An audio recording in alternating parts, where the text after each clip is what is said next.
afternoon, folks. My name's Joe Furla, and I will be leading today's Cloud Commander Compliance and the Cloud Bootcamp. We'll go ahead and get started with a couple housekeeping items. Please note that today's presentation will be recorded for quality control and training purposes. Note, I cannot send out the recording, nor can I send out the deck from today's presentation. However, there will be a recorded version of this that goes up in the Enable University in the Enable Me portal. So if you go to me.enable.com, underneath the learning dropdown, you'll find the Enable U. Within there, you will find the necessary content. You can either filter by head nerd, which can get a bit expansive, or you're more than welcome within the content library itself to search for specific topics, which is typically what I recommend because you do target your search a bit more. Okay. Also, please note, if we do talk about any forward-facing items today, that I am not dev, nor am I PM, and I do not control dev or PM. So while I'm giving you the most accurate information I have at this point in time about any schedules that I know about, they're always subject to change as bugs or vulnerabilities or features may take precedence as we're going through that development cycle. So again, please note, while we may talk about some forward-facing items, those schedules are always subject to change. So, quick introduction to myself. I've been here at Enable for 7 years now, as of May. I started with the company back when we were still SolarWinds. I was actually one of the first channel sales representatives hired after the LogicNow acquisition, when we were SolarWinds. And I sat there for some time before being given the opportunity to join the sales engineer team, as I might not be the best salesman, but I do make a pretty good consultant, and that sales engineer position fit that skill set quite well.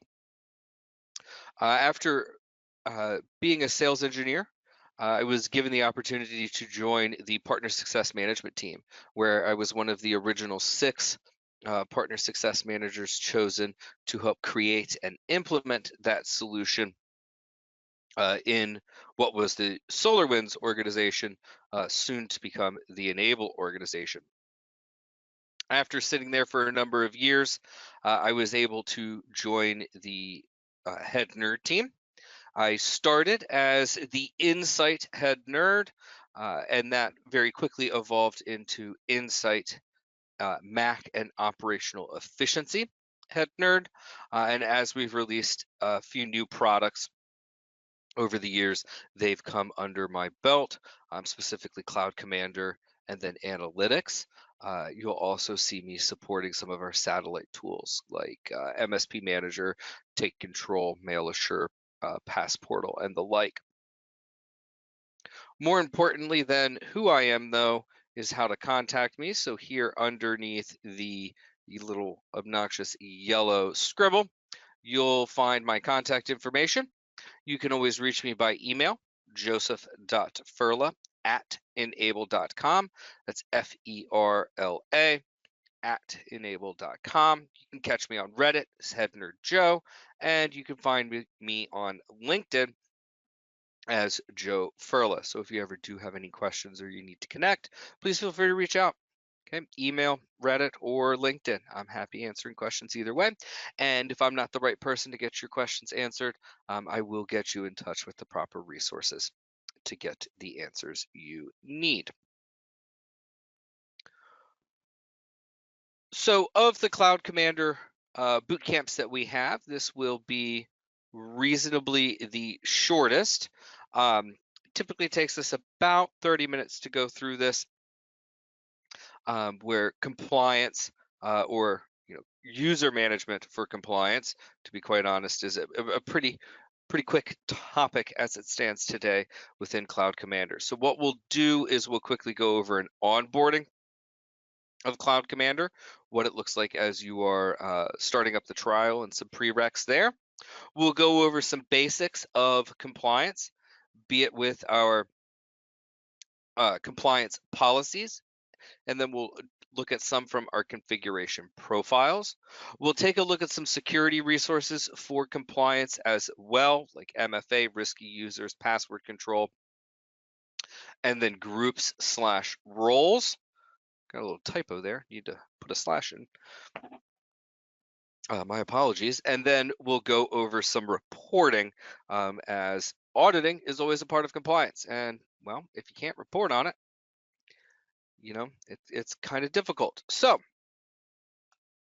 we'll start off with our prereqs and our onboarding items.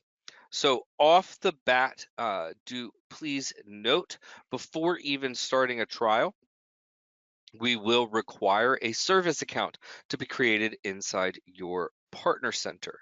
So what that's going to look like for us, is that you will log into your partner center, go to the top right hand corner, click that little gear icon, and once there, we'll go to user management.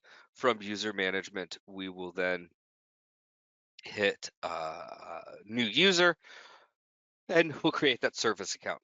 Call it CC service account, call it, Cloud Commander service account for CC. I assure you, I don't care either which way. Then we look at creating that account. Just note that we do need that account. That account will need global admin privileges, as well as the assist your users as admin agent privileges. From there, once our trial is created, we'll have a couple authentication steps we'll go through within Cloud Commander, and a couple onboarding steps that we'll go through in Cloud Commander. So before we jump into the use of the tool, we will quickly take a look at a nice little demo for setting it up. All right, so here I'm in my partner center. Once we've logged in, we'll come here to that gear icon in the top right-hand corner to settings. We'll come to account settings, and then we will come to the new user access under user management. And of course, we'll be at Microsoft's mercy to load. Once we come to add user, create new user, we'll give them a nice first name. So we're just going to call them Cloud Commander. Username cloud.commander, right? Password recovery email, of course, your admin email. So we'll just use mine. And more importantly here, we'll want the manages your organization as global admin, and assists your customers as admin agent.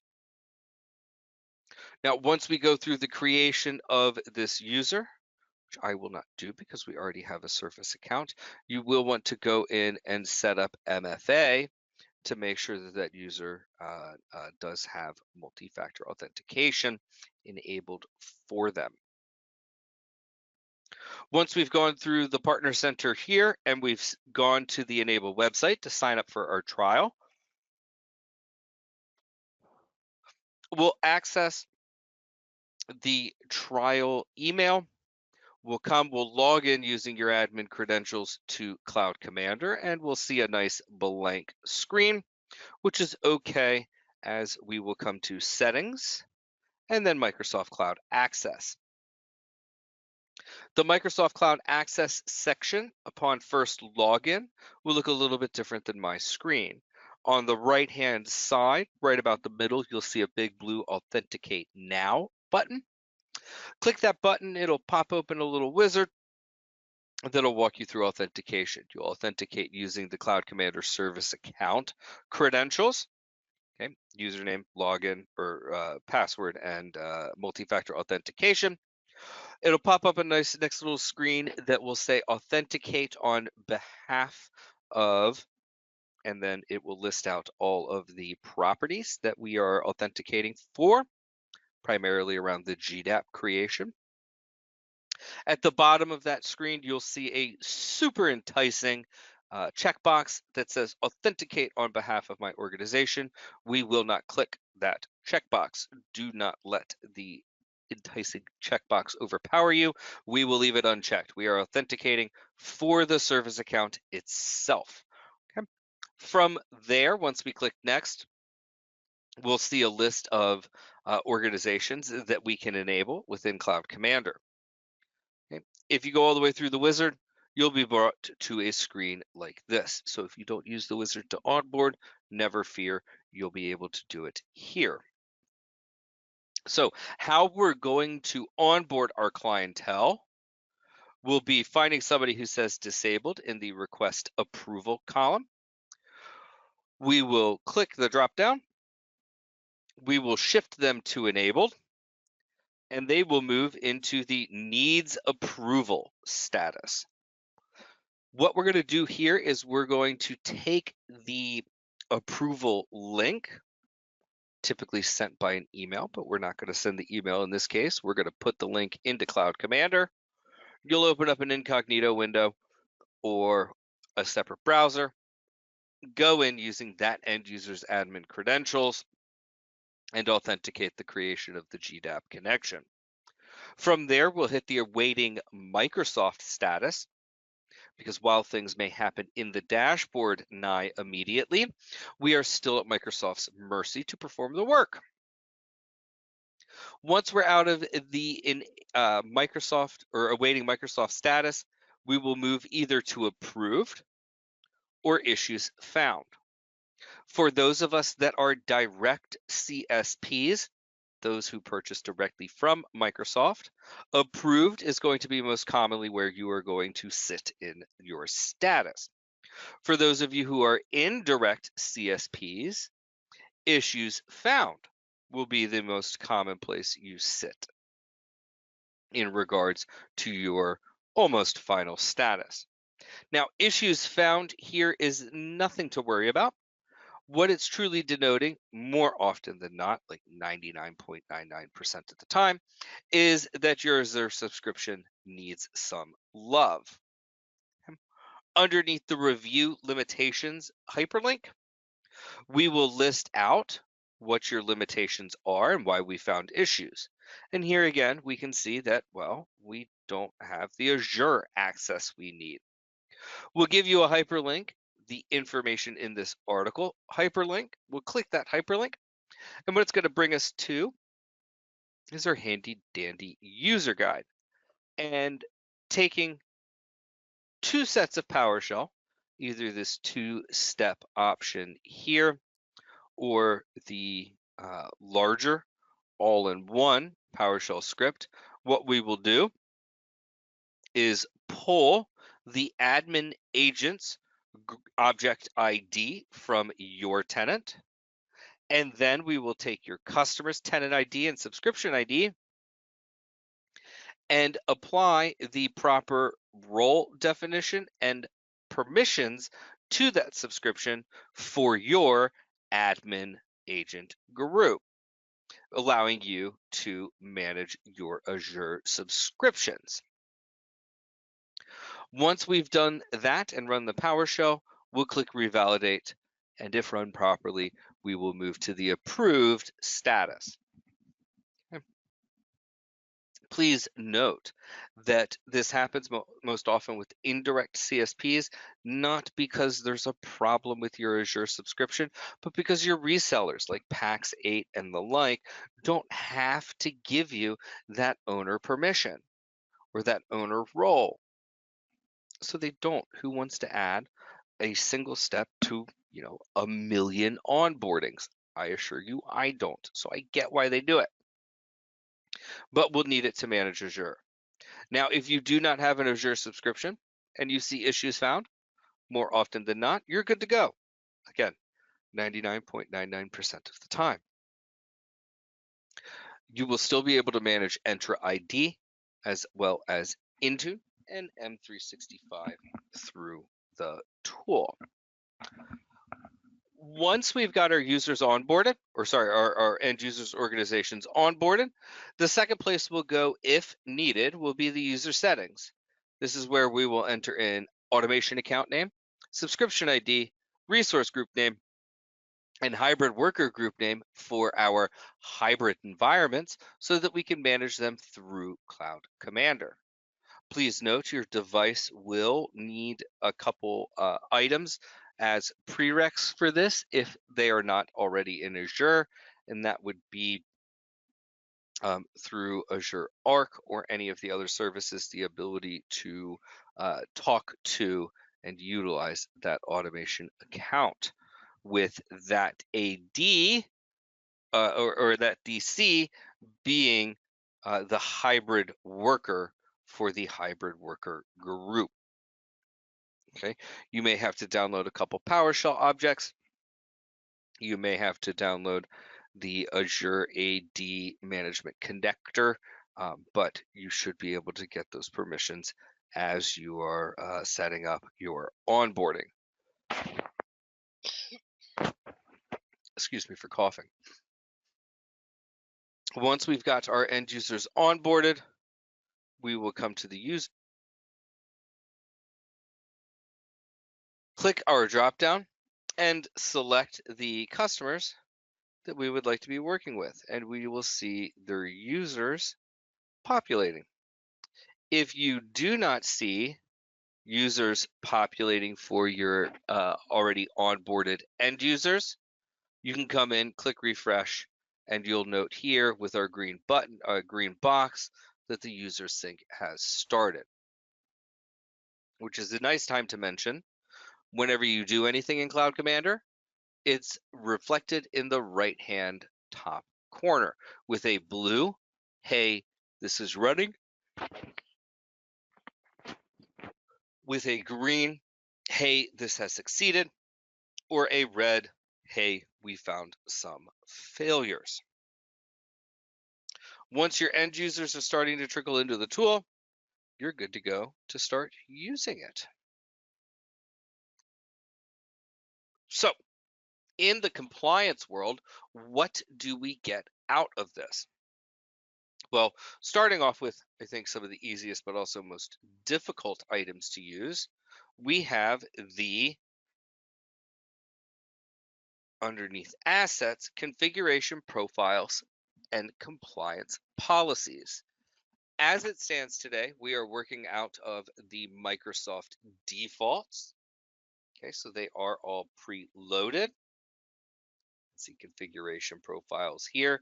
There's roughly 60 within the tool. Okay. And the preloaded compliance policy. Please note there is not customization within the tool right now as it stands today for our configuration profiles or our compliance policies. Underneath our configuration profiles, we've got a bunch.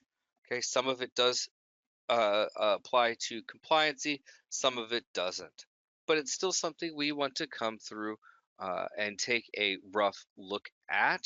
As when we scroll down, we'll notice there are some user rights items as well as some VPN and network items that will be quite useful for us inside the world of compliance. So let's say, for instance, I wanted to apply this user rights part 1 template. I will select the template itself, come to apply profile. From here, I will be given a list of organizations that is editable that I could use or apply this to. I'll click next. I'll be told whether or not I can or cannot apply this particular item to those end users. There we go.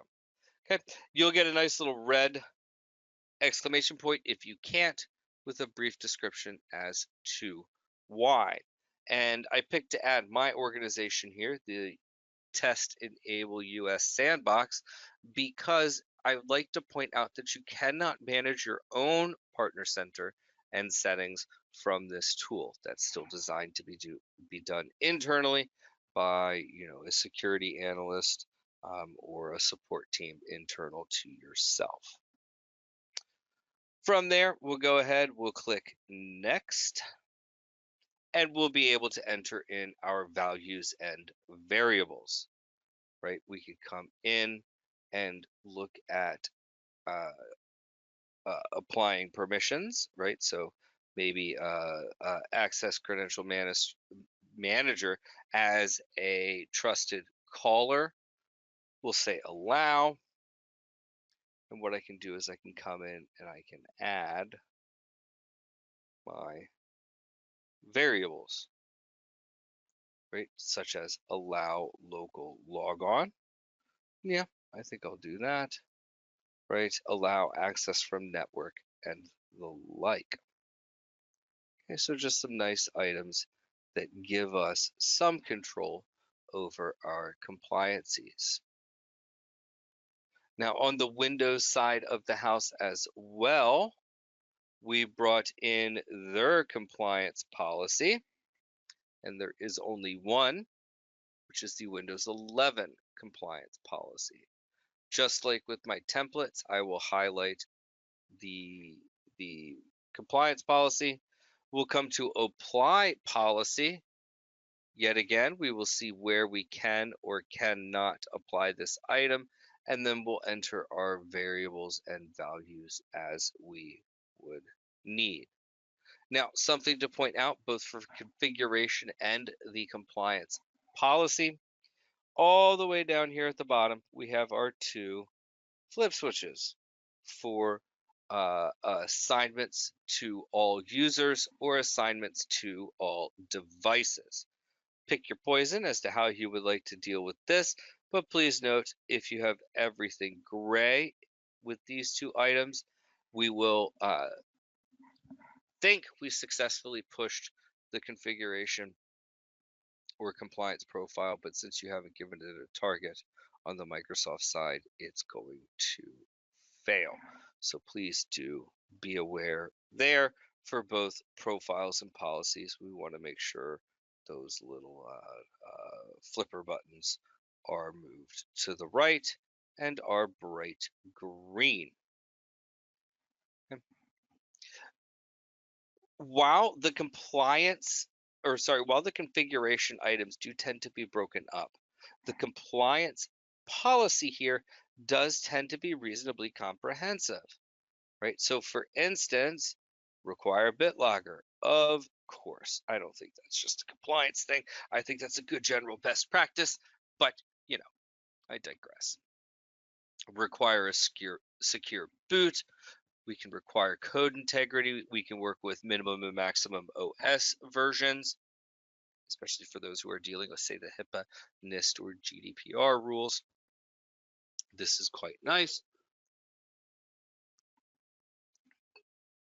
We'll have things like password security system, defender, and encryption settings, and then again, the ability to assign to all users and all devices. So we'll go ahead, we'll click next. And we saw our nice little blue box pop up. It is quickly switched to a green box, and we'll click done. And now I'll click the hyperlink associated with the policy. Clicking the hyperlink here will bring you into a command log. It will do this both for the compliance policy as well as the configuration profile, and it's an individual command log to that specific item. We'll talk a little bit more about globally reporting on those in just a moment. So we've got some good basics here. Now, something for us to keep in mind is, like I mentioned, these are the preloaded defaults from Microsoft. Now, that does some good work for us, but it's still a one and done type situation. I've applied my configuration profile, right? Well, we're going to look at attacking that in a couple manners over the next few months and quarters, preferably by the end of Q4, all of these features being in. Hence why we have the disclaimer for I'm not PM or dev. Okay, what we're going to see here is we're going to see not only the customization of our policies and profiles, but we're also going to look at allowing to combat drift using the tool as well. So please do keep in mind that we will have some additional tooling for this coming in quite soon, and expect to see appropriate updates to this bootcamp as those new features are coming in. So we've got our basic resources, profiles, policies. What else do we have in the tool? Well, we've got a couple quick hit items that's going to work with our users and ensuring we're helping report on or manage compliancy. We'll have a whole MFA section, a risky user section. Of course, we get the ability to reset and manage users' passwords. And then we have our groups and our roles for least privilege access, or at least additional management of least privilege access. So let's hop into our demo here. All right, let's start with the bigger items, the bigger hit items, if you will. We're going to come to the security dropdown here. Underneath authentication methods, we'll be able to see all of the system authentication statuses, enabled or disabled, system authentication preferences of the individual users, as well as user authentication preferences of the individual's users. From here, we'll be able to reset multi-factor and revoke sessions as necessary, which is quite nice. Risky users will give us a good report of what organizations have risky users if their licensing does supply such reporting. We'll get a brief overview into what issues the users are dealing with, but we'll also get the ability to take some actions on them.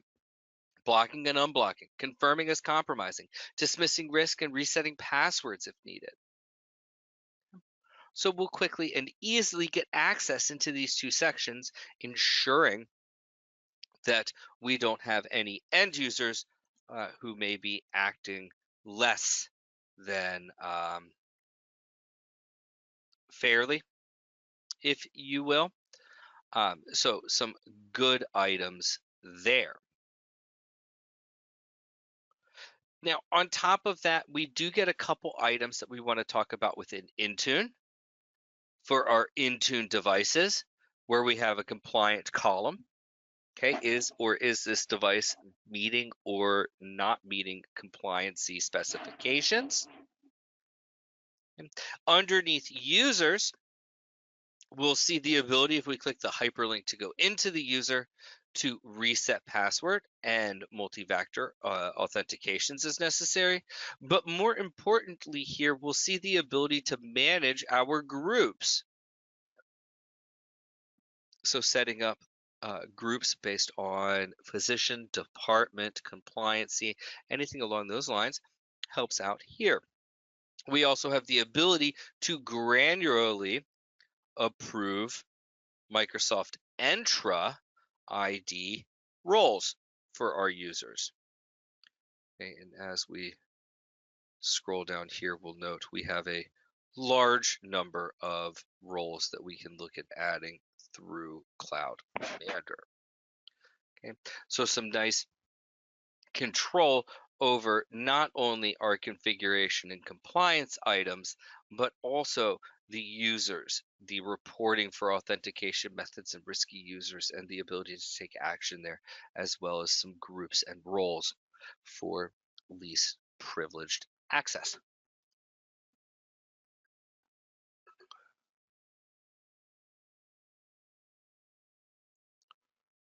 Bear with me, I'm checking to see if there's any questions, and there are not. So pretty straightforward here. Now, the last item we'll take a look at is going to be reporting. Okay. And we're going to start with the two items we've already seen, risky users and MFA. We'll move into some command log items and we'll take a look at some Power BI reports. And I like to start with authentication methods and risky users. One, because they're going to report the same way, but two, because it's a nice place to drive home that if you see a table inside Cloud Commander, it's exportable. Almost point blank, we're done. Okay.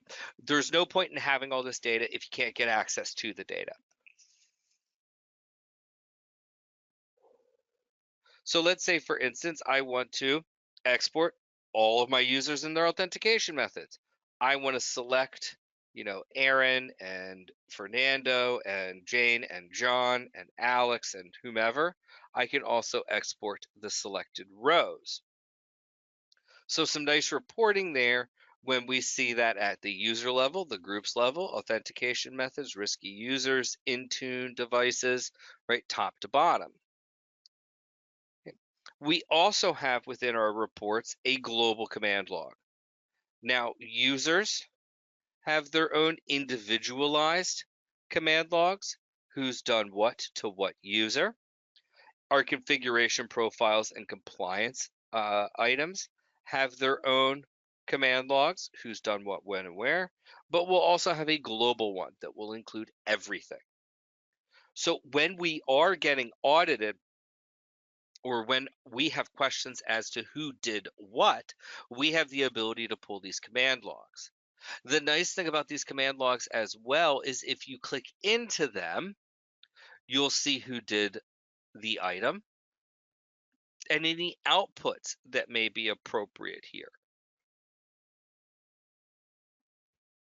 You will note that when you take a global action or an action against multiple clientele, you will see that action scoped to that individual client in your command logs. We won't just say, hey, Joe ran the Windows 10 and 11 compliance policy against X amount of clientele. We're going to list them out each individually underneath the organization line.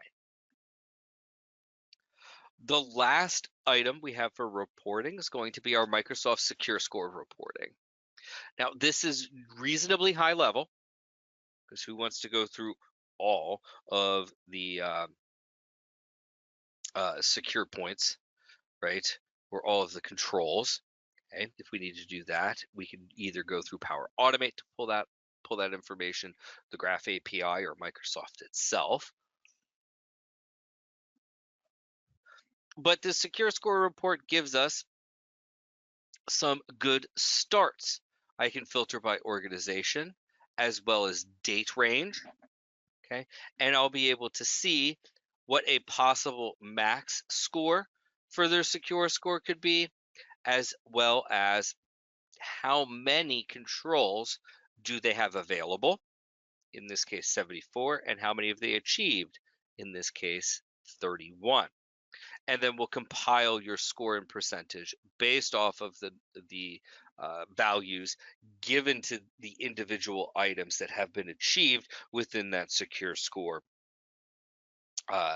section inside Microsoft itself. Okay. And this can be trend based.